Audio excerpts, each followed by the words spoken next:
اور میرا اللہ فرماتا ہے تو اتنے گناہ کر کہ یہاں سے اٹھا اور آسمان کی چھت کو لگا، ساری دنیا کے مفتی فتویٰ دیں گے پکا جہنمی ہے، پکا جہنمی ہے، پکا بدبخت ہے، لیکن ان کی نہ سننا، میرے پاس آ کے کہنا صرف ایک دفعہ یا اللہ معاف کر دے، غفرت لک ولا ابالی، میں تیرے سارے معاف کر دوں گا اور مجھے پوچھنے والا کوئی نہیں۔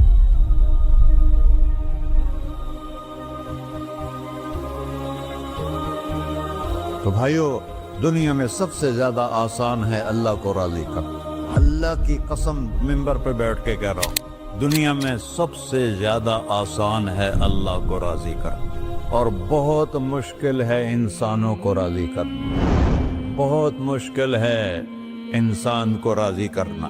ایک حدیث سنو، میرا اللہ کہتا ہے یا ابن آدم لو بلغت ذنوبک عنان السماء، میرا بندہ تو اتنے گناہ کر کہ یہ یہاں سے اپنے گناہوں کو اٹھا اور پوری زمین بھر لے، پھر سمندر بھی بھر لے، پھر پہاڑوں کو بھی ڈھک لے، پھر سورج چاند ستاروں کو بھی اپنے گناہوں سے ڈھک لے، اور پھر اپنے گناہوں کو آسمان تک پہنچا دے۔ آسمان آج تک کوئی نہیں دیکھ سکا، بڑی سے بڑی دوربین سے بھی آسمان نظر نہیں آتا۔ یہ نیلا رنگ آسمان نہیں ہے، یہ سورج کی روشنی کا رنگ ہے۔ اور میرا اللہ فرماتا ہے تو اتنے گناہ کر کہ یہاں سے اٹھا اور آسمان کی چھت کو لگا، ساری دنیا کے مفتی فتویٰ دیں گے پکا جہنمی ہے، پکا جہنمی ہے، پکا بدبخت ہے، لیکن ان کی نہ سننا، میرے پاس آ کے کہنا صرف ایک دفعہ یا اللہ معاف کر دے، غفرت لک ولا ابالی، میں تیرے سارے معاف کر دوں گا اور مجھے پوچھنے والا کوئی نہیں۔ لا يسأل عما يفعل وهم يسألون، تمہیں پوچھوں گا، مجھ سے کوئی نہیں پوچھ سکتا، اور مجھے معاف کرنے میں کوئی مسئلہ نہیں ہے۔ ہمیں معاف کرنے میں کیوں تکلیف ہوتی ہے؟ کہ ہمارے دل پہ اثر ہوتا ہے۔ میرے دل ارسلان کے ساتھ میں بدتمیزی کروں تو اس کے دل پہ اثر ہوگا، اس اثر کو جانے میں دیر لگتی ہے، اس لیے معاف کرنے میں دیر لگتی ہے۔ اور اللہ کیا ہے؟ لن تبلغوا ضرری فتضرونی ولن تبلغوا نفعی فتنفعونی، نہ تمہاری گناہوں سے مجھے نقصان ہوتا ہے اور نہ تمہاری نیکی سے مجھے نفع ہوتا ہے، نہ تمہارے گناہوں سے میں متاثر ہوتا ہوں، نہ تمہاری نیکی سے میں بڑا بن جاتا ہوں، نہ تمہارے گناہوں سے میں چھوٹا بن جاتا ہوں، لہذا میں ہر وقت دروازے کھول کے بیٹھا ہوا ہوں۔ ابن آدم انی لک محب فبحقی علیک کلی محبہ، میں قربان جاؤں اس رب کی محبت پر اپنے بندے کے ساتھ۔ یا مسلم نہیں کہا اللہ نے، اے مسلمان میں تم سے پیار کرتا ہوں۔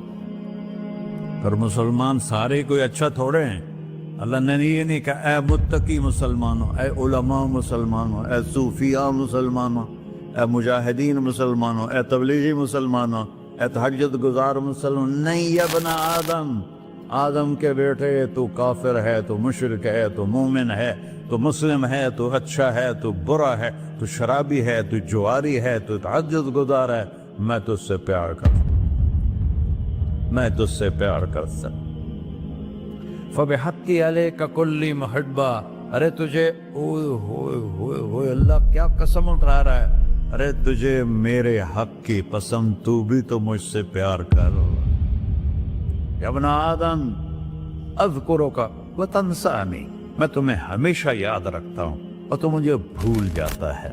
استترک ولا تخشانی، میں تیرے گناہوں پہ پردے ڈال دیتا ہوں، پھر بھی تمہیں شرم نہیں آتی کہ ایک آنکھ مجھے دیکھ رہی ہے، مجھے رسوا کر سکتا ہے، لیکن میں پردے ڈال دیتا ہوں، تیرے گناہوں کو چھپا دیتا ہوں، سب سے چھپا دیتا ہوں۔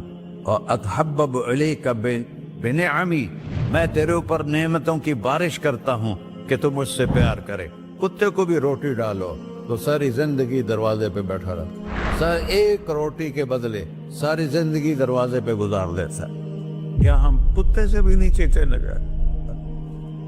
اسبغ علیکم نعمہ ظاہرۃ و باطنہ، میں نے اپنی نعمتوں سے میں تم کو ڈبو دیا ہے، جیسے پانی میں آدمی ڈبکی لگاتا ہے تو غائب ہو جاتا ہے۔ میرا رب کہہ رہا ہے میں نے اتنی نعمتیں تم پہ بھیجی اتاری ہیں کہ تم اس میں ڈوبے ہوئے ہو، پھر بھی مجھے للکارتے ہو. عبیدی یبارزوننی بالعذاب، میرے بندے بڑے بڑے گناہ کر کے مجھے للکارتے ہیں. وَأَنَا أَكْلَهُمْ فِي مَزَاجِهِمْ كَأَنَّهُمْ لَمْ يَعْطُونِ. اور میرا تو بیٹا بھی میرے آنکھیں دکھائے گا. میرے باپ نے مجھے گھر سے نکال دیا تھا، میں تو اچھے کام کے لیے نکل رہا تھا. ہمارا بیٹا بھی آنکھیں دکھائے گا، ہم کہیں کہ نکل جا میرے گھر سے. اور میرا اللہ کہہ رہا ہے بڑے بڑے گناہوں سے مجھے للکارتے ہو. وَأَنَا أَكْلَهُمْ فِي مَزَاجِهِمْ كَأَنَّهُمْ لَمْ يَعْصُونِ. اور میں تمہیں ایسے رات کو نیند سلاتا ہوں کہ جیسے تم نے میری کوئی نافرمانی کی ہی نہیں. سارا دن تم مجھے للکارتے ہو، کبھی جھوٹ سے، کبھی گالی سے، کبھی غیبت سے، کبھی سود سے، کبھی زنا سے، کبھی شراب سے، کبھی ظلم سے، کبھی قتل سے، کبھی نماز چھوڑی، کبھی روزہ چھوڑا، کبھی حرام کھایا، کبھی جوا کھیلا. یہ سارے تم کام